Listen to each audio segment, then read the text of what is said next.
Salut Garance Hiverneau. Salut. Salut Laurie Maurice. Salut John. Alors aujourd'hui, on va parler de trajectoire professionnelle. Pas de celle rectiligne qui brille sur LinkedIn, pas de celle qui impressionne les chasseuses et les chasseurs de tête ou les grands groupes. Non, on va parler de parcours non linéaires, de bifurcation, choisie ou subie, des moments où il faut repenser sa carrière pour se sentir à sa place. Donc toi Garance, tu es la fondatrice de Garance et moi, une entreprise en croissance à 2 chiffres, dans un secteur que tu as rejoint sans passer par la case grandes écoles, qui balise souvent ce genre de parcours. Tu as fait des études de médiation culturelle et ton parcours professionnel est marqué par 10 premières années dans lesquelles tu occupes diverses fonctions, dans le cinéma, dans l'immobilier, dans le recrutement, et ce, sans jamais t'épanouir. Jusqu'au jour où un pote te dit que tu es en train de te perdre. Déclic. Tu décides de faire un bilan de compétences, une démarche peu connue à l'époque, mais qui va profondément changer ta vie. On est en 2011 et tu crées 5K Conseil qui va devenir ensuite Garance et moi. Vous proposez des bilans de compétences 100% en ligne, spécifiquement conçus pour les femmes. Vous avez accompagné plus de 14 000 clientes en leur procurant des outils pour mieux se connaître et construire une carrière alignée sur leurs aspirations. Et toi, Laurie, tu devais être journaliste, mais tu évolues aujourd'hui dans une autre sphère, la tech, et en tant que CEO de Shodo, après avoir fait tes armes dans la communication, ce qui est une rareté en termes de parcours. Bref, comme le dit l'écrivaine George Eliot, il n'est jamais trop tard pour devenir ce que l'on aurait pu être. Aujourd'hui, 1 personne sur 2 pense à se reconvertir. Alors, voyons comment on peut réinventer sa place au travail et surtout au soleil. Alors en fait, dans cette première partie d'échange, j'aimerais en fait qu'on puisse repartir sur tes moteurs perso pour mieux comprendre ta démarche entrepreneuriale. Garance, qu'est-ce qui dans ton parcours t'amène à ne t'adresser uniquement qu'à des meufs ? Alors, écoute, tout simplement parce que j'ai ouvert les yeux après ces 10 années d'errance professionnelle que tu as évoquées. Et j'ai vu à quel point tout était plus difficile, plus laborieux, plus compliqué. C'est vraiment prendre la face nord de démarrer sa carrière ou de construire sa carrière professionnelle quand tu es une femme. Donc tout est plus compliqué. Et en fait, ça c'était ma perception du sujet. Ouais. Et assez vite, j'ai eu envie de le confronter avec une démarche plus scientifique parce que évidemment ma perception elle est par principe subjective. Et donc quand je me suis reconvertie, j'ai fait 2 ans d'études à Paris 8 et j'ai fait un DESU.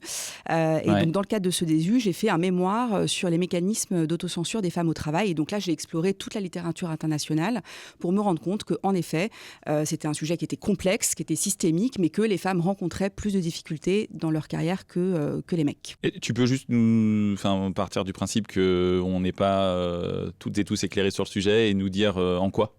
Oui, alors c'est très simple. Déjà, c'est un sujet qui est, encore une fois, qui est compliqué, qui est systémique. C'est lié aux femmes elles-mêmes, c'est lié à la société, c'est lié à la réglementation. Donc, c'est un sujet qu'il faut aborder de manière multiple et pas le segmenter parce que sinon, tu regardes le sujet qu'avec un bout du problème et donc forcément, tes solutions vont être très partielles et probablement assez peu efficaces.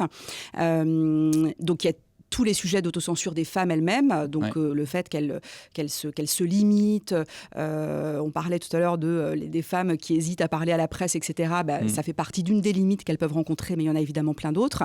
Il y a évidemment la société, ce qu'elles vont leur renvoyer en permanence, comme stéréotypes, comme des places qui vont être assez enfermantes. Et puis, parfois, la réglementation aussi. Moi, je pense qu'il ne faut pas négliger l'impact de la réglementation sur les sujets égalité professionnelle et sur la carrière des femmes, qui va aussi influer, évidemment, dans le bon sens pour aider les femmes à accéder à des postes à responsabilité.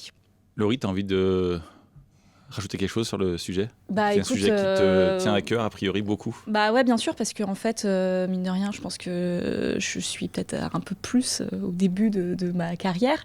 Et c'est vrai que en fait, ça me fait forcément réfléchir un peu sur tout ce que j'ai pu connaître. Et oui, le fait que ce soit certainement plus difficile pour les femmes que pour les hommes...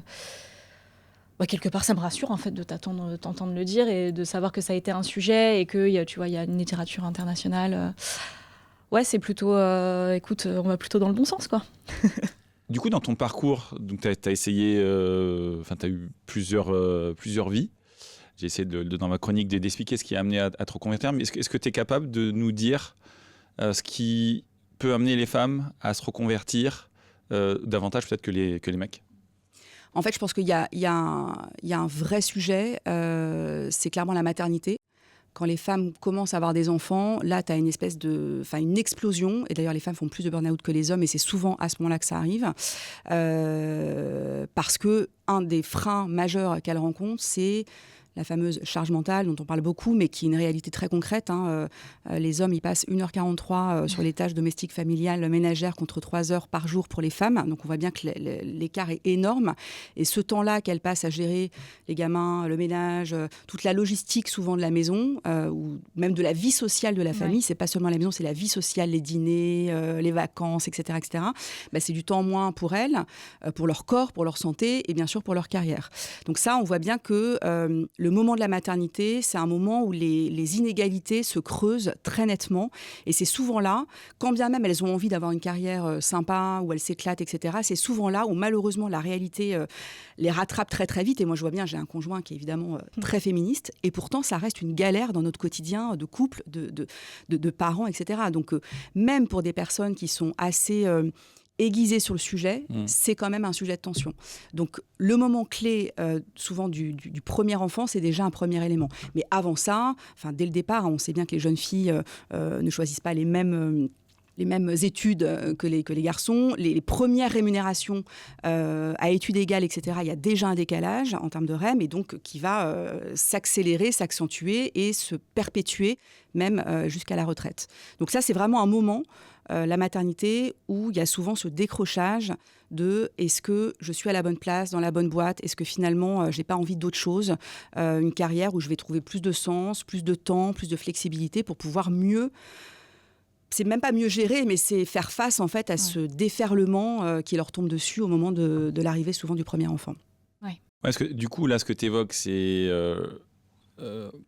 le fait que les boîtes proposent pas un cadre qui permette aux meufs de s'épanouir, parce que pour toutes les raisons que tu as évoquées.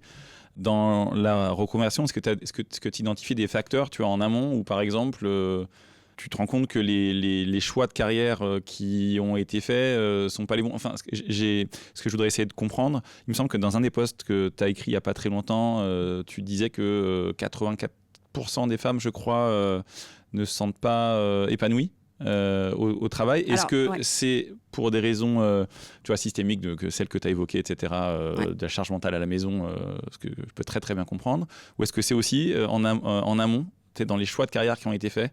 Bien sûr que c'est en amont. Après, c'est très compliqué. C'est l'œuf ou la poule, tu vois. Est-ce que les femmes ont tendance à se diriger... Alors, en effet, les chiffres sont assez précis. Elles se dirigent dans 30 familles de métiers sur les 87 familles de métiers qui existent. Donc, tu vois bien que les 37 familles de métiers, c'est beaucoup plus restreint. Et par ailleurs, c'est des familles de métiers, généralement les métiers du care, du soin, de l'éducation, etc., qui sont nettement moins rémunérateurs. Alors après, on peut poser la question de est-ce que c'est normal que ces métiers soient moins rémunérateurs? Mais c'est un autre débat. Mais en tout cas, pourquoi elles se dirigent plus vers ces métiers-là que les métiers de la tech, par exemple, ou autres, pour pas les citer, mais où il y a plus de perspectives professionnelles et des leviers de rémunération plus importants, c'est hyper compliqué. Est-ce que les inégalités arrivent dès la famille, tu vois, dans la famille, est-ce qu'il y a déjà des biais qui vont influer sur les choix des petites filles et des jeunes filles ensuite? Probablement.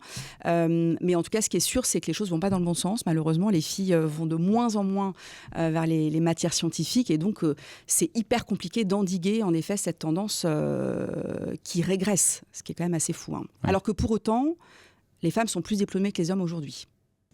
Mais elles vont dans des métiers, dans des secteurs d'activité où elles vont être moins bien payées et où elles auront des évolutions professionnelles moins importantes. La maternité, Laurie, c'est un point charnière que toi aussi tu as identifié dans le cadre des mesures d'égalité de genre que tu as poussé Chaudot à mettre en place. Est-ce que, du coup, tu vois, dans ce que vous avez mis en place avec la sororité, donc le cercle féminin de Chaudot, il y a aussi une volonté de permettre aux femmes d'asseoir leur leadership sur leur job actuel? En fait, nous, si tu veux, on a constaté que, les études parlent aussi, tu as une femme sur 2 qui quitte la tech à 35 ans. Donc, en fait, au bout de 10 ans de carrière. Et en fait, c'est 2 fois plus de chances de quitter la tech qu'un mec. Et forcément, on a remis ça un peu en question en disant qu'est-ce que ça pouvait être. Et en fait, la maternité, évidemment, que c'est déjà un premier facteur de changement, en fait. Surtout quand tu es dans un secteur aussi peu mixte. Sur 100 développeurs, développeuses, tu n'as que 17 meufs. Donc, en fait, tu as tout ce poids qui se rajoute. Et en effet, comme tu le disais, je pense que la maternité, il y a un déclic qui fait qu'en plus de ça, de la charge mentale que tu as peut-être aussi, je sais pas, peut-être que tu te redécouvres une perso. Et donc oui, en fait, nous, chez Shodo, on a tenu avec le cercle de la sororité, notre cercle 100% féminin. On a réfléchi ensemble, entre concernés, et on a essayé d'aller chercher des leviers pour justement alléger la charge mentale, et notamment des femmes et des mamans, puisque on sait que c'est elles qui sont le plus fortement touchées.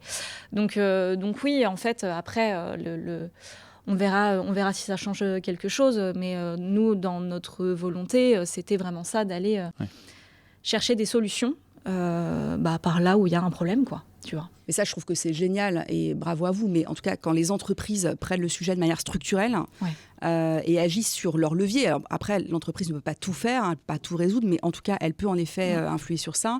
Et je pense qu'un des vrais sujets, c'est aussi la culture du présentéisme. Parce qu'on voit bien que les femmes, en tout cas nous, les femmes qu'on accompagne, ce qu'elles veulent, c'est pas moins bosser, c'est juste avoir plus de flexibilité dans leur agenda, quoi. Et c'est ça, en fait, le vrai sujet. C'est comment tu peux organiser ton temps. Mais pour ça, il faut avoir une culture de la confiance aussi. Donc, c'est pour ça que je dis que c'est quand même une question vraiment de culture de boîte qui doit être incarnée, qui doit venir du haut et pas du bas. Et quand ça vient du haut, ça ruisselle évidemment plus facilement. Mais il faut avoir cette culture de la confiance, considérer que ta collab, elle va peut-être partir à 2h chez le pédiatre en urgence parce que la crèche l'a appelée et que voilà, le petit est malade. Mais on va considérer qu'elle va rebosser le soir pour rattraper les 2 heures qu'elle aura perdues dans sa journée. Donc il y a cette question de la flexibilité. Et ça, si structurellement l'entreprise n'a pas mis des mesures en place de ce type-là, ça reste compliqué. Et c'est là où elles explosent en vol, parce que c'est terrible. Tu as un nouveau-né, il t'est appelé en urgence, ton mec peut pas venir. Tu vois, donc tu sais que tu vas y aller, mais c'est contre ton manager ou ton boss qui va dire, mais en fait, tu vas pas partir à 2h de l'après-midi. Donc c'est terrible. Et les femmes explosent en vol, littéralement. Enfin, elles font des burn-out qui les obligent à s'arrêter 3 mois, 6 mois, 1 an par la suite. Oui, c'est clair. Et puis, en fait, tu as aussi la pression de l'entreprise, mais tu as aussi, mine de rien, la pression sociale, où en fait, toi, en tant que mère, tu es vachement plus attendue. Donc, mine de rien, l'entreprise, elle peut aller trouver des solutions. Mais et ce qu'on constate aussi un peu aujourd'hui, c'est comment les meufs, elles, font pour se sentir permises de le faire, tu vois. Une fois que toi, l'entreprise, tu leur donnes le cadre, comment tu vas trouver le déclic pour te sentir bien et en fait sortir un peu de ta zone de confort et de ce que tu connais pour pouvoir aller le faire. C'est vrai que ça, c'est un sujet... Justement, en fait, je l'ai dit en intro tout à l'heure, vous avez accompagné plus de 14 000 clientes en reconversion. Je voudrais qu'on mette un petit peu en avant les spécificités de votre approche, qui est 100% en ligne, si je ne dis pas de bêtises. Qu'est-ce qui la rend si efficace ? Alors, ce qui la rend si efficace, c'est d'abord, tu l'as dit, le fait que ça soit 100% en ligne, ça paraît un détail, mais en fait, c'est hyper important parce que justement, ça permet cette flexibilité dont elles ont besoin. Donc, elles perdent pas déjà 2 heures dans les transports à aller dans un lieu pour pouvoir, en effet, être accompagnées. Donc, c'est 100% en ligne, donc ça permet cette flexibilité dont elles ont besoin. Donc, c'est à la fois une plateforme avec du contenu sur tous les sujets qu'on a évoqués, syndrome de l'imposteur, la négociation de la rémunération, la gestion de la charge mentale, y compris avec son partenaire de vie, etc. Donc tout ça, c'est dans cette plateforme. Et puis bien sûr, elles vont avoir une coach qui va leur être dédiée pendant 3 mois pour pouvoir déjà se poser. C'est hyper important parce que souvent, elles arrivent, soit elles en ont ras-le-bol, soit elles sortent d'un burn-out. Mais en tout cas, il y a un espèce de truc où vraiment, c'est plus possible pour elles de continuer en l'état. Donc déjà, on les accueille dans une safe place où elles vont pouvoir réfléchir, se poser, redescendre en termes de pression. Et puis ensuite, on va réfléchir sur qu'est-ce qu'elles ont envie de faire. C'est quoi les valeurs ? les critères, comment elles imaginent leur vie professionnelle, et on les reconnecte un peu avec des éléments qu'elles ont mis de côté parce que la vie a fait qu'elles ont mis un couvercle sur ça, elles se sont jamais vraiment reconnectées avec elles-mêmes. Donc déjà, on les reconnecte avec elles-mêmes. Tu les reconstruis sur qu'est-ce qui les fait vibrer en fait. Et le sujet, c'est comment tu vas redonner ce plaisir, cette envie d'aller bosser, parce qu'on bosse quand même un certain nombre d'heures dans nos vies, donc autant que ça soit fait avec plaisir et avec joie et avec enthousiasme. Et donc, on les reconnecte à ça. Après, une fois que tu les as reconnectés à ça, bien sûr qu'on a un principe de réalité. Le but, c'est pas de les emmener dans le mur, mais c'est de faire en sorte que le projet soit viable pour elles au vu de leurs contraintes, de leur contexte, de leurs envies, mais aussi vis-à-vis du marché. Donc, c'est hyper important qu'elles repartent avec un projet concret, réalistes au vu du contexte économique, du marché, de leur secteur géographique aussi, et de leurs aspirations profondes. Donc c'est vraiment ce qui nous caractérise, c'est le fait qu'on est full digital, donc 100% en ligne, mais avec aussi des caractéristiques qui sont vraiment dédiées aux problématiques que les femmes rencontrent dans leur carrière. Là, du coup, tu rebondis naturellement sur la deuxième question que je voulais t'adresser, c'est... Tu vois, tu parles de reconstruire les femmes, donc vos clientes. La question que je me posais, moi, c'était votre objectif. Est-ce que c'est spécifiquement de les emmener à une reconversion, donc leur permettre de changer de projet et tu pourrais peut-être nous expliquer des exemples. Est-ce que c'est partir vers de l'entrepreneuriat, les aider à monter leur boîte, changer de secteur, aller péter un plafond de verre, on en parlera un peu plus tard aussi à travers la loi Rixin. Ou alors, est-ce que aussi parfois, est-ce qu'on ne peut pas partir du principe que se reprendre le contrôle, se reconstruire, c'est aussi réaliser que dans son job, on peut aussi... reprendre un leadership supérieur, se remettre en maîtrise de ce qu'on a déjà dans la posture, dans plein de choses. C'est hyper important le point que tu soulignes. Souvent, on a l'image de la reconversion où il faut repartir de zéro, tout balayer d'un revers de main, ce qui peut être hyper tétanisant en fait. Là, on a sorti une étude avec l'IFOP en 2023 qui disait qu'il y avait 24% des femmes qui étaient satisfaites de leur vie pro, donc autant vous dire quasiment rien, pas grand-chose. Et que pour autant, il y en avait 56% d'entre elles qui voulaient se reconvertir. Mais entre la volonté et la réalité, c'est là qu'il y a un énorme gap, parce qu'en effet, elles ont parfois, et j'imagine que ça concerne aussi les hommes, mais quand on parle de reconversion, on se dit, mais en fait, je vais repartir en bas de l'échelle sociale, je vais m'asseoir sur peut-être 10 années de carrière que j'ai parfois difficilement construite, avec une rémunération, avec un statut social, avec un titre, avec un confort qui est peut-être relatif, mais qui néanmoins est quand même un élément de stabilité dans sa vie. Et donc, on se dit, mais en fait, je ne suis pas prête à aller vers ça. Alors qu'en fait, il y a plein de reconversions où c'est exactement ce que tu dis.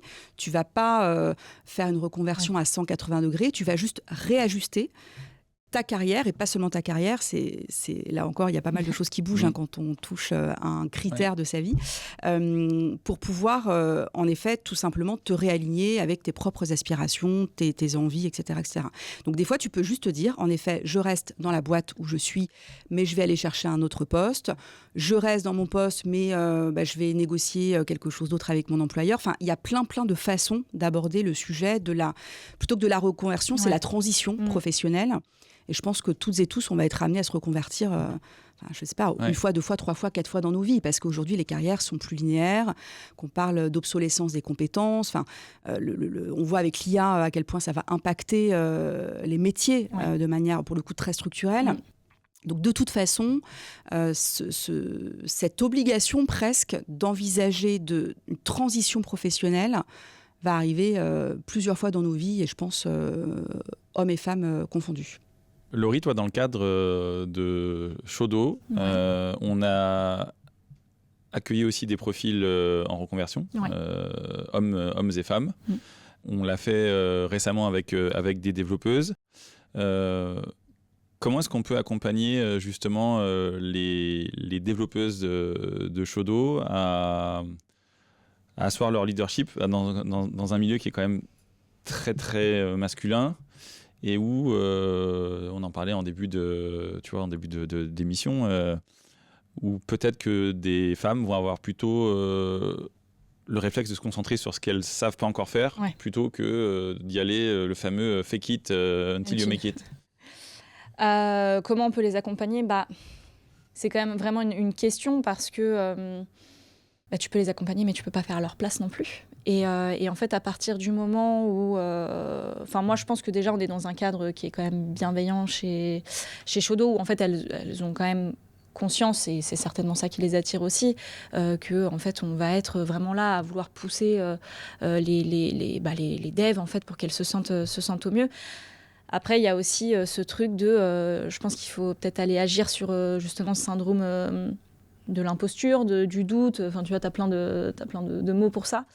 Mais en fait, tu vois, c'est ce qu'on avait vu dans un précédent épisode avec Anaïs. Le syndrome de l'imposture, il va inhiber les femmes, alors que les hommes vont faire. Et c'est un peu ce qu'on disait tout à l'heure. Et du coup, les femmes vont s'empêcher d'y aller. Et peut-être que c'est là-dessus qu'il faut travailler. C'est qu'à un moment donné, soit elles s'empêchent parce qu'elles ont peur, elles tétanisent, ou soit elles s'empêchent parce qu'elles procrastinent. Et peut-être que c'est là-dessus, c'est sur le déclic, à passer à l'action, qu'il faut agir. C'est tout un programme. Je crois qu'on est bien placé pour le dire. Non, mais c'est génial de faire ça. Je pense qu'il faut avoir une démarche volontariste, en fait. C'est-à-dire que, bien sûr que les femmes doivent déverrouiller un certain nombre de verrous qu'elles peuvent avoir, et ça, c'est notre rôle, nous, c'est ce qu'on fait tous les jours. Mais je pense que les boîtes ou les organisations, moi, par exemple, je suis dans un conseil d'administration, quand on est dans un outil de gouvernance, enfin un organe de gouvernance, on a des relations de pouvoir, donc quelle que soit la structure, quand on a une démarche volontariste et peut-être plus appuyée sur vos femmes dev et d'aller les chercher plus régulièrement que les mecs, les pousser plus spécifiquement et un peu plus fortement à prendre des risques, à se mettre en avant, etc., je pense que c'est ce qui fonctionne. Mais il faut accepter d'avoir une démarche plus volontariste qu'on peut avoir vis-à-vis des hommes. Et après, moi, la question que je me pose aussi, c'est comment tu fais justement pour aller porter ce message-là ? Parce qu'il y a quand même quelque chose d'injuste, dans le sens où tu vas aller demander aux femmes de travailler plus. Comment tu fais pour leur dire, en fait, leur demander ? Parce que, il y a la question d'aller l'accepter. Et en fait, c'est pas normal quelque part, puisqu'on doit s'aligner sur une normalité masculine. Comment tu fais pour aller porter ce message-là, tu penses ? Alors, je ne sais pas si c'est vraiment travailler plus. Nous, par exemple, on leur apprend à développer le sens politique. C'est-à-dire que on leur dit, d'aller dans un déj avec quelqu'un qui va devenir votre mentor, qui va vous décoder, la façon dont on peut...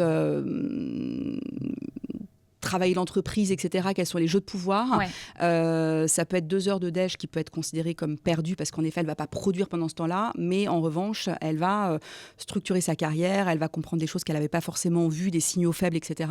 Donc, c'est aussi leur apprendre à au contraire travailler moins, je pense, et à devenir moins bon élève. C'est un peu cliché de dire ça, mais c'est quand même ça. Parfois, c'est de sortir un peu de ce syndrome de la bonne élève où elles vont délivrer, mais elles vont délivrer pas forcément toujours dans le bon sens. Donc, il faut aussi qu'elles arrivent à développer la connaissance des jeux de pouvoir, du politique, surtout plutôt dans les grands groupes, parce que dans l'écosystème start-up, c'est pas toujours le cas. Les boîtes sont plus petites, etc. Donc, c'est pas forcément travailler plus, c'est juste mettre en place des stratégies pour se rendre plus visible, pour valoriser son travail.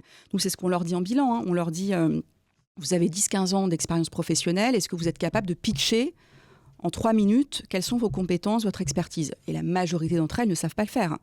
Donc, elles n'ont pas conscience, d'une part, de leurs compétences, de leur niveau d'expertise, et en plus, elles ne savent pas le communiquer. Donc, il y a vraiment aussi ce sujet-là de leur permettre de muscler leur leadership en termes de communication, de valorisation en externe, sur leur profil LinkedIn et tout ça. En fait, elles disent oui, mais j'ai pas le temps. Et souvent, elles se disent, en effet, mais c'est vrai qu'elles n'ont pas le temps, c'est une réalité. Encore une fois, c'est pas une vue de l'esprit, c'est une réalité. Mais il faut le prendre. Il faut le prendre parce que sinon, elles n'y arriveront pas et elles resteront toujours cantonnées à ce syndrome de la bonne élève qui vont certes délivrer, on va leur donner un bon point, mais c'est pas comme ça qu'elles vont obtenir pour la plupart des boîtes. Encore une fois, vous êtes, je pense, très atypique dans l'écosystème. Mais voilà, de manière générale, ça reste quand même malheureusement comme ça que ça se passe. Moi, la question que je voulais, pour conclure la partie sur votre métier, vos interventions, je voulais savoir comment comment vous vous assuriez qu'une reconversion était réussie, parce qu'en fait, tu as donné différents critères en début d'échange, le fait de savoir se reconstruire, de trouver sa voie, etc. Mais comment est-ce que tu t'assures que les meufs que vous avez accompagnées sont sur le bon chemin? Quels sont les critères? Et je pense que ce serait cool aussi que tu puisses nous donner des exemples de reconversion réussie, parce que je pense que c'est hyper subjectif.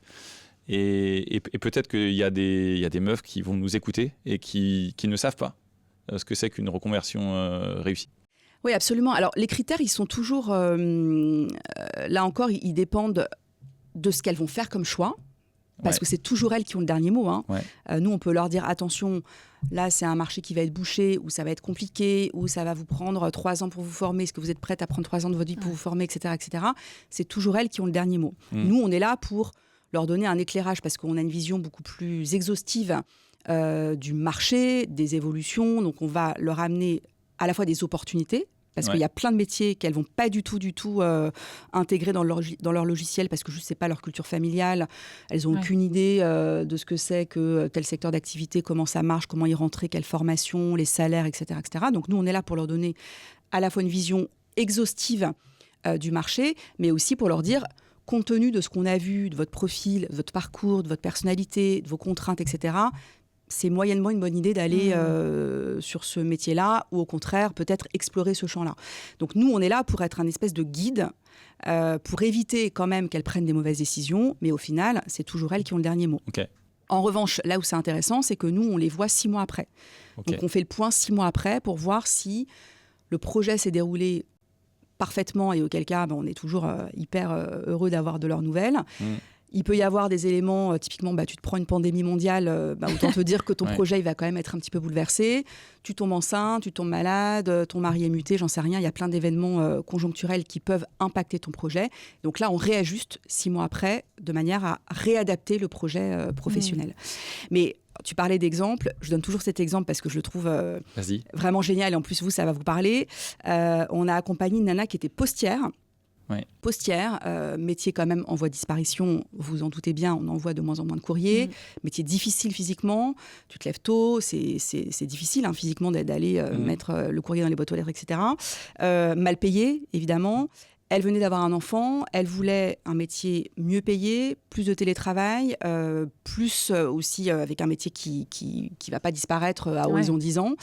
Et voilà, elle était dans un écosystème familial où franchement, ils avaient toujours travaillé dans la fonction publique. Voilà. Et donc, on l'a orientée vers le métier de dev. Et donc, elle a été débauchée, évidemment, elle a fait une formation, elle a été débauchée avant même la fin de sa formation. Elle a fait x3 en termes de rémunération. Elle a trouvé un job avec du télétravail, donc elle a coché toutes les bonnes cases.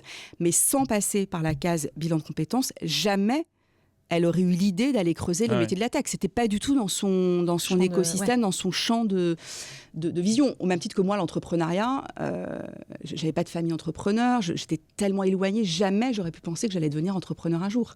Donc c'est vraiment, nous, notre rôle, c'est d'aller déclencher des déclics qui n'aurait pas pu émerger, qui n'aurait pas pu arriver s'il n'y avait pas eu cette rencontre avec la coach.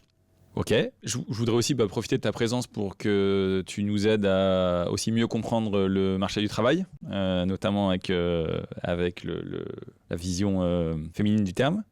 Tu nous as dit tout à l'heure que les meufs se positionnaient sur une trentaine de familles de métiers sur, je crois, 87. Voilà.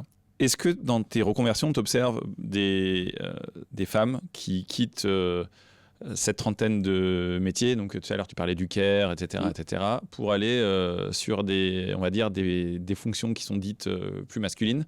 J'imagine que c'est aussi un objectif à un moment donné pour rendre le monde du travail peut-être plus paritaire. Alors, c'est un objectif. Après, ça dépend parce que typiquement, une femme qui bosse dans une crèche, autant te dire qu'elle ne deviendra pas ingénieure, tu vois. Donc, il y a quand même des limites aussi en termes de timing. Tu as des formations qui nécessitent des formations initiales, longues, etc. En revanche, je pense qu'aujourd'hui, on est à un moment de l'histoire du monde du travail qui est assez exceptionnel avec l'IA, tu vois, où l'IA permet de se reconvertir avec des barrières à l'entrée. Alors, c'est encore les prémices, on ne sait pas trop, personne vraiment, on a une vision très très précise de ce que ça va donner concrètement sur le marché, mais en tout cas, on peut se dire que l'IA permet des reconversions sans avoir des barrières à l'entrée qu'on pouvait avoir, par exemple, avec le code. Ouais. Bien que ces barrières à l'entrée ont diminué au fur et à mesure des années. Donc, nous, bien sûr qu'on essaye d'inciter les femmes d'aller vers ces métiers-là parce qu'on sait qu'elles vont plus avoir d'opportunités, d'évolution, une meilleure rémunération. Mais là encore, c'est des verrous parfois compliqués à faire sauter. Et puis des fois, techniquement, c'est pas possible parce que c'est des carrières qui nécessitent des formations initiales qui sont de fait trop longues. Mais l'objectif, bien sûr, à terme, c'est de rendre le monde du travail plus égalitaire, plus paritaire. Oui, évidemment. On l'a abordé tout à l'heure en filigrane. Je parle évidemment de la loi Rixain qui, pour celles et ceux, à mon avis, nombreuses et nombreux qui ne la connaissent pas. Donc, pour rappel, c'est une loi qui impose d'ici 2026 d'atteindre 30% de femmes dans les instances dirigeantes et on passe de 30 à 40% d'ici 2029. Ouais, c'est ça. Ma question, elle est simple. En fait, comment est-ce qu'à travers l'accompagnement de Garance et moi, comment est-ce que tu t'aides les meufs à cranter comment est-ce que tu les aides finalement à aller casser le plafond de verre qui existe? C'est exactement ce que je disais tout à l'heure, c'est de développer une stratégie de carrière et de se dire qu'en effet, quand tu intègres un organe de gouvernance, tu prends la place à la table. Et c'est ça le vrai sujet. Parce que moi, je me souviens, j'avais fait une conférence pour Accor il y a très longtemps. Et il y avait 3-4 participantes qui m'avaient dit « Mais en fait, moi, les règles de l'entreprise ne me vont pas, en fait. Donc, ça ne m'intéresse pas de monter sur des postes à responsabilité parce que je vois bien que ce n'est pas le reflet de mes valeurs, de ce que j'ai envie de porter, de ce que j'ai envie de défendre. » Et je leur rétorque encore aujourd'hui, c'est quoi le meilleur levier pour changer les règles? C'est quand même d'intégrer des organes de gouvernance. C'est comme la politique, tu vois, tu ne peux pas dire « Ça ne me va pas. Je vote pas. » Je vote pas, il y a un moment donné, il faut y aller, tu vois, il faut se mouiller. Et donc, si tu n'es pas d'accord avec les règles de ta boîte, avec la façon dont... Et on sait bien que c'est compliqué, moi-même je suis entrepreneuse, donc c'est pas toujours aussi simple que ça, mais le seul levier, un des seuls leviers, c'est clairement d'y aller. Moi, je te donne un exemple aussi, donc j'en parlais précédemment, je fais partie d'une fédération professionnelle et j'ai intégré le C1 il y a 4-5 ans, je pense 6 ans, je ne me souviens plus exactement, bon bref. Et au moment où j'ai postulé, à ce moment-là, la fédération avait cette démarche volontariste que j'évoquais en disant il faut qu'on féminise notre conseil d'administration, donc c'était tout à leur honneur. On va mettre en place un programme qui s'appelle Décisive pour aider les femmes adhérentes, parce que là c'est une fédération professionnelle, à se positionner et à postuler. Et en fait, ça a marché. Ouais. Donc aujourd'hui, on est totalement à parité sur le conseil d'administration. Mais moi, mon verrou que j'ai fait sauter, enfin la personne qui m'a fait sauter mon verrou, c'est mon mec. Ouais. Parce qu'à ce moment-là, j'avais le choix d'y aller ou pas. J'étais là, non, j'ai pas le temps, j'ai plein de trucs, etc. Il m'a dit, écoute, tu le fais. J'ai postulé genre à 11h du soir, le truc clôturé à minuit. J'ai fait une vidéo, j'ai fait n'importe quoi. Alors visiblement, ça a quand même marché parce que j'ai été élue. Mais j'ai fait ça n'importe comment. Et là, c'était dur pour moi parce que, voilà, toujours syndrome de la bonne élève. Ouais. Je voudrais faire une belle vidéo super léchée. J'ai pas mis les formes, il faut que je fasse un script, machin. J'ai fait ça n'importe comment. Je me suis filmée dans ma cuisine et ça a marché. Et je suis hyper contente parce qu'aujourd'hui, j'ai accès à un organe de gouvernance. Enfin, franchement, c'est génial. Je sais que je peux influer sur les décisions. Je peux peser sur... En plus, c'est sur mon industrie, donc c'est hyper intéressant. Donc, il faut y aller. Il faut y aller, mais ça ne peut pas marcher si, en effet, la fédération ou l'entreprise ne met pas en place des actions aussi un peu volontaristes. Toi, Laurie, tu fais aussi partie des... Pas beaucoup de meufs qui sont dans les instances dirigeantes. On a parlé de plafond de verre, etc. Ouais. En fait, on n'en parle jamais beaucoup, surtout dans les podcasts, mais c'est quoi ton retour d'expérience justement sur ces 18 derniers mois? En vrai, y a un peu ce côté-là où tu peux pas niquer le game si tu rentres pas dedans, quoi. Donc en fait, tu dois sortir de ta zone de confort, tu dois aussi accepter le fait que va falloir que comme tu le dis, de cranter et d'aller identifier les points sur lesquels tu dois cranter. Et c'est dur, franchement c'est dur. Quand t'es une meuf, voilà, on en parle depuis tout à l'heure, mais t'as tout plein de biais qu'il faut déjà identifier, accepter, te remettre en question. Et en fait, il y a encore une fois un peu ce côté de... à quel point je vais devoir me travestir, entre guillemets, pour pouvoir rentrer dans le moule. Mais en fait, t'es obligé, quoi. tu peux pas changer les règles du jeu si tu joues pas dans le jeu et avec les règles qu'on te donne. Donc c'est ça, moi, mon retour d'expérience, c'est que tu dois quand même être dans une sorte de transition pour aller sortir un peu de toi et aller chercher des éléments que tu n'as pas encore. Ce que les mecs n'ont pas forcément besoin de faire, en tout cas moins. Donc il y a un peu ce côté où tu dois peut-être un peu aller copier tu vois, les comportements masculins, sachant que qu'il va forcément à un moment donné y avoir un backlash. Parce que quand t'es une meuf, si tu copies les comportements masculins, ça va tomber plus fort qu'un mec qui, lui, voilà. Mais en fait, tout ça, faut l'accepter. Ça paraît être gros, mais il faut y aller. Et c'est qu'en y allant que tu pourras faire changer les choses, quoi. Je suis d'accord. En fait, on tourne là depuis 5 minutes autour d'un sujet qui est le syndrome de l'imposteur. C'est un sujet qui revient quand même souvent sur la table quand on échange. Alors, je sais qu'on échange avec des mecs, il existe, mais il est rarement déclaré. Ouais. Tu vois, tout à l'heure, tu parlais d'Anaïs Georgelin, qu'on embrasse, qui est la CEO de So Many Ways. Et effectivement, quand on échange sur l'entrepreneuriat avec des meufs dirigeantes, le sujet, il arrive sur la table de manière hyper assumée. Moi, je pense que c'est important d'en parler parce qu'en fait, s'il arrive, c'est que vous êtes nombreuses à le verbaliser, à y penser et que ça doit vous prendre de la charge mentale et que c'est important de le désacraliser donc en parlant. Maintenant, je trouve que c'est chiant de réduire les meufs entrepreneuses au fait qu'elles ont le syndrome de l'imposteur parce que c'est quelque part pas très juste. Enfin, c'est injuste, plutôt que c'est pas très juste. C'est juste, mais c'est injuste. Mais en fait, changer de cadre, quelque part, c'est reconquérir sa légitimité de zéro, quand on se reconvertit. Comment est-ce que Garance et moi, comment est-ce qu'on peut aider, même au-delà de Garance et moi, finalement, comment est-ce qu'on peut aider des meufs en reconversion à maîtriser ce syndrome de l'imposteur qui est sous-jacent, en fait. La réalité, c'est que je pense qu'il sera toujours là.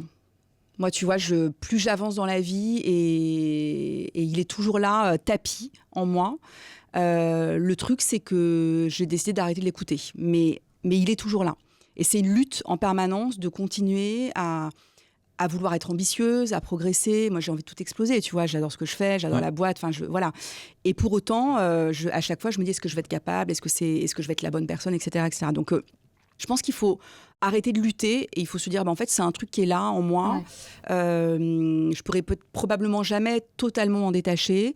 La question, c'est est-ce qu'il est inhibant pour moi dans mes actions ? Tu vois, est-ce que ce syndrome de l'imposteur, il va me tétaniser et du coup m'empêcher de prendre un certain nombre de décisions ? Ou est-ce qu'il est là et finalement j'arrive quand même à avancer, à progresser dans ma vie, dans ma carrière, etc. Donc c'est ça le vrai sujet, c'est comment tu arrives à le dominer de manière à ce que ça soit pas pénalisant dans tes actions, dans tes actions quotidiennes. Toi, Laurie, en fait, tu vois, là, on parlait justement c'est une forme de reconversion, double, parce que tu changes de secteur, puis tu passes de la com à un métier de direction, et en fait, c'est juste un métier où tu zoukes quand même tous les jours, pour être poétique. Moi, ma question, par rapport justement au syndrome de l'imposteur, c'est est-ce qu'en fait, à un moment donné, est-ce que tu te sens jugée en tant que meuf ou en tant que CEO ? En fait, c'est à quel moment tu as envie d'être jugée en tant que juste dirigeant, plutôt que juste meuf ? Je pense qu'en fait, c'est intrinsèque, quelque part. Tu vois, tout à l'heure, je te disais, il faut aller copier les comportements de mecs pour pouvoir être peut-être un peu plus prise au sérieux. Tu vois, mine de rien, quand t'es une nana, tu vas aller en fait les comportements qui t'ont fait survivre jusqu'ici dans le monde du travail, c'est d'être sympa, d'être souriante, de bien écouter, d'être la bonne élève. Donc en fait tu adoptes ces comportements-là pour être dans ta zone de confort et de sécurité. Et mine de rien, quand tu passes à la direction, tu peux plus être trop comme ça. Enfin, tu peux, mais de toute façon, toi-même tu sais, mais à un moment donné, tu peux plus que être sympa et on parle souvent de courage managérial, etc. Enfin, tu vois, genre, il y a un moment donné où tu vas être obligé de porter des décisions qui sont... où tu vas peut-être moins avoir le sourire. Et en fait, c'est un peu ce truc-là, tu vas devoir copier les comportements masculins alors que tu es une meuf. En fait, je pense que tu peux pas juste être soit un dirigeant, dirigeante et une meuf. Enfin, en fait, c'est comme ça. Et le leadership féminin, est-ce qu'il ne doit pas exister aussi, tu vois ? Et c'est en ça que je dis, tu copies les comportements de mecs pour pouvoir niquer le game, mais une fois que tu es dans le game, est-ce que tu vas pas pouvoir aussi imposer une sorte de leadership féminin ? Est-ce qu'il n'y a qu'un seul mode de leadership ou pas, tu vois ? Donc, c'est compliqué ça, la réflexion. À partir du moment où tu commences à genrer la notion de leadership, je pense que ça devient complexe. Moi, je pense que ce qui est hyper dur, c'est justement quand tu genres, parce que en fait, c'est là où tu mets un plafond de verre. En fait, nous, on fait des affirmative action parce qu'en fait, moi, en tant que dirigeant, là, je suis plus intervieweur, je suis 3 secondes dirigeant. Je considère que c'est hyper compliqué de changer des inégalités sans en créer des temporaires qui rééquilibrent un peu la balance. Mais une des interrogations que j'ai, et vraiment c'est une interrogation parce que je n'ai pas de réponse, j'ai pas de réponse encore toute faite, mais c'est à partir du moment où on fait de la sensibilisation, ce qu'on fait chez nous, on va sensibiliser sur le fait que, par exemple, être une développeuse, être une meuf dans la tech, c'est compliqué, parce que c'est compliqué pour X, Y ou Z raisons. Je n'ai pas la réponse sur comment est-ce que, néanmoins, une fois que tu fais de la place aux meufs, comment est-ce que tu fais en sorte qu'avec cette culture un peu, tu vois, de bienveillance, mais qui est aussi quelque part la bienveillance, c'est aussi de dire c'est vouloir le bien des gens, et c'est aussi leur dire les vérités qui fâchent. Et ben c'est aussi comment est-ce que en fait on les fait cranter et qu'on passe de ok, c'est plus dur pour vous, etc. Il y a moins de candidates, donc on va plutôt systématiquement se tourner vers des mecs quand on va chercher des experts et on va pas vous demander votre avis, etc. Comment est-ce qu'en fait vous prenez votre place, vous devenez exigeante, etc. J'ai pas la réponse, mais c'est une question que j'aimerais bien vous poser toutes les deux. Elle est pas dans mon conducteur en plus, donc. Tu peux reformuler ta question en gros? Ma question, c'est à partir du moment où tu fais de la place, tu inclus, tu fais de la place à des meufs dans un environnement, par exemple, à 2 mecs. Comment est-ce que tu fais passer de je t'ai fait de la place et maintenant que tu as mis le pied dans la porte, vas-y, nique tout. Tu vois. Là tu es vraiment sur du coaching comportemental, en fait. C'est que c'est déjà génial et c'est un premier pas de faire de la place. Parce que sans ça, en fait, elle ne pourra pas compter. Elle ne pourra pas compter. La question ensuite, c'est quels sont ses freins? Tu vois, et peut-être qu'elle aura juste des freins d'organisation, c'est ce qu'on évoquait tout à l'heure, de flexibilité, de charge mentale, machin. Peut-être que ça sera juste le syndrome de l'imposteur, peut-être que ça sera un peu tout ça. Mais c'est là où il faut que tu rentres un peu dans le détail et de comprendre quels sont ses leviers, quelles sont ses croyances limitantes, qu'est-ce qui fait qu'elle ne crante pas. Et puis après, tu as des femmes qui voudront jamais cranter, et c'est très bien, tu vois. Enfin, voilà. Mais y a, en fait, le vrai sujet, c'est quels sont les croyances, ce qui l'empêche aujourd'hui de s'envisager, de se projeter sur quoi? Sur un poste avec plus de responsabilités, sur un poste d'expert, c'est quoi le... c'est juste, c'est aller à l'étape d'après. Ce que je veux dire par là, c'est, tu vois, effectivement, la question, elle était un peu freestylée, elle n'était pas très, très claire, mais tu sais, quand tu fais de la place, quand tu fais des affirmative action, dans l'idéal, derrière, il faut que tu sois capable de dire quand même, ça marche, tu vois. Pour donner envie à d'autres de le faire. Et je trouve que ce qui peut être très dur, c'est quand tu fais des affirmative action et que derrière, tu vois, tes résultats, ils sont pas forcément hyper linéaires. Mais ce qui peut peut-être faire partie de la réponse aussi, c'est de dire que en fait, tu vas peut-être fonctionner par step. Tu as des phases d'acquisition en fait, où tu vois pas de progrès et qui sont des phases hyper frustrantes parce que tu te dis putain, en fait, il se passe rien. Et en fait, peut-être que du jour au lendemain, tu te rends compte que les gens, les gens, et je veux pas enfermer les gens, enfin les meufs dans, tu vois, ça peut s'adresser à n'importe quelle autre minorité, tu vois. Comment est-ce que tu vois, c'est quand tu es manager, quand tu es chef d'entreprise.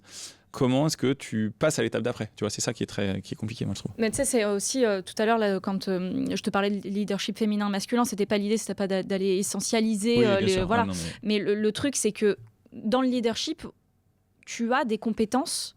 Tu vois, c'est Nina Ramen qui l'écrivait super bien dans un post, je trouve, tu vois. En fait, on te demande d'avoir des compétences qui, par essence, on ne t'a pas éduqué avec ça, tu vois, de l'ouvrir, tu vois, de prendre la place, de l'ouvrir, peut-être de parler fort, de prendre des décisions, et ça, en fait, c'est très dur. Et est-ce que, c'est ça, en fait, pour aller accompagner les meufs, c'est aussi peut-être d'aller... mais quelque part, je peux pas m'empêcher de me dire que c'est un peu injuste, tu vois, de se dire que la seule façon de faire, c'est celle des mecs. Ah, bien sûr. Tu vois. Mais en attendant, je suis persuadée que tu es obligé d'adopter ces comportements-là pour pouvoir changer les choses par la suite, quoi. C'est philosophique. Hein. C'est super philosophique. Mais bon, je pense que voilà, ça ne peut pas marcher si, encore une fois, on n'aborde pas le sujet de manière systémique. Tu vois. Oui, voilà. Et encore une fois, c'est pas parce que tu fais de la place que ça suffit. Et par rapport, il y a aussi une question statistique. On parle de combien de cohortes. Est-ce que tu vois, sur 3 femmes, c'est pas pareil que si on a 100 femmes. Tu vois. Donc, il y a un vrai sujet aussi statistique. Et puis, en effet, accepter que c'est pas toujours linéaire parce qu'on travaille sur de l'humain. Donc, par principe, l'humain, c'est complexe, tu vois. Mais ce qu'il faut voir, c'est la tendance. Est-ce qu'il y a une amélioration quand même sur les femmes, vos collaboratrices, ou est-ce que ça stagne? Auquel cas, il faut peut-être en effet revoir un peu le process. Mais déjà, si toutes les boîtes pouvaient avoir cette volonté de pouvoir mettre en place des programmes spécifiques et d'analyser ça, d'objectiver le truc, déjà, ça serait une super nouvelle. Oui, parce qu'on apprend en marchant, donc c'est vrai qu'on découvre en faisant des erreurs, en itérant, etc., etc. Mais je suis bien d'accord. On arrive bientôt à la fin de cet échange. Et comme on arrive à la fin de cet échange, j'ai gardé une dernière petite question qui fâche un peu, peut-être, que je vais développer, mais que je te présente de manière assez cash. En fait, est-ce que s'autoriser à bifurquer, à se reconvertir est une possibilité réelle ou plutôt un privilège de classe? Je la développe, ma question. En fait, se reconvertir, ça demande souvent un filet de sécurité, ça demande du temps, ça demande de l'oseille.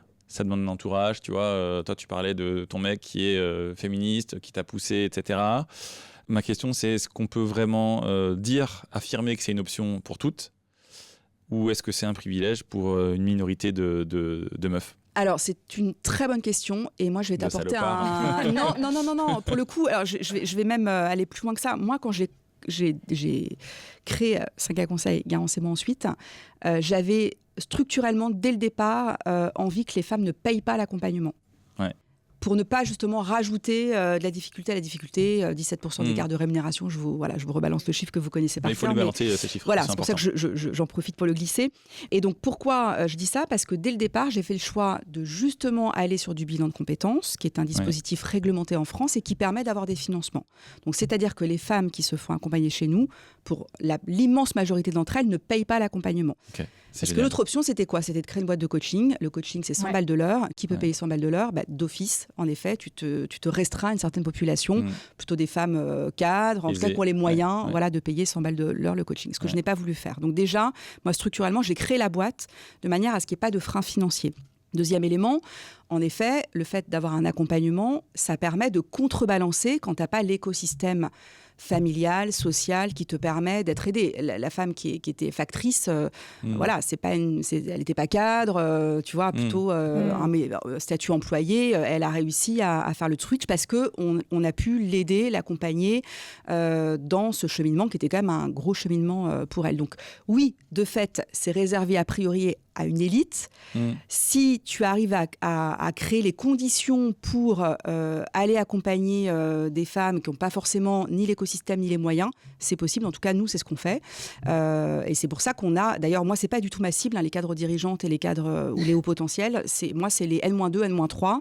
C'est toutes les femmes qu'on ne regarde jamais et qui sont pas souvent aidées dans les entreprises parce que les boîtes, elles vont plutôt se consacrer sur les hauts potentiels, mais ce qui est une petite minorité. Et par ailleurs, cette petite minorité, elle n'est pas suffisante pour faire monter la masse, en fait. Donc, c'est comment tu arrives à faire monter ces statuts-là, employés ou cadres moyens, vers des postes à responsabilité. Il faut bien pouvoir aller chercher ce segment de marché que nous, on adresse aujourd'hui. Mais en tout cas, bien sûr qu'il faut permettre d'accompagner ces femmes-là, parce qu'encore une fois... les reconversions, elles vont nous tomber dessus, qu'on le veuille ou non. Enfin, là, on voit bien que les plans sociaux n'ont de cesse de s'accélérer. On voit bien que l'IA, ça va être un tsunami sur le marché du travail. Donc, de fait, ça va toucher l'intégralité des classes sociales en France. Bah écoute, la réponse était une vraie masterclass. Est-ce que tu as envie de rajouter quelque chose, Laurie? Non, bah écoute, Je suis d'accord, Garance. Je peux pas être d'accord, mais... Non, en fait, tu as répondu à la question. Oui, on n'est pas sur du coaching à 100 balles de l'heure, voilà. On est sur quelque chose qui s'adresse à tout le monde. Et puis en plus de ça, je pense que tu as aussi débunké l'idée de reconversion, c'est-à-dire que tu te reconvertis pas pour atterrir à zéro dans un nouveau secteur. En fait, tu peux peut-être continuer à être sur ta lancée et donc du coup, pas y avoir forcément de fracture dans ton taf et dans ton revenu et dans ton rythme de vie, quoi. Non, mais exactement. Écoute, c'était hyper dense, c'était technique, mais je trouve juste qu'il faut, parce que j'ai appris plein de choses, alors que c'est un sujet que j'ai plutôt... je pensais avoir un peu poncé, mais j'ai appris plein de choses, donc je te remercie. Merci à vous, c'était très agréable. Ouais. Merci. Et puis c'est sur ces mots qu'on va se quitter, Laurie. Merci John. Merci à toutes les deux. Merci à tous les deux. Salut.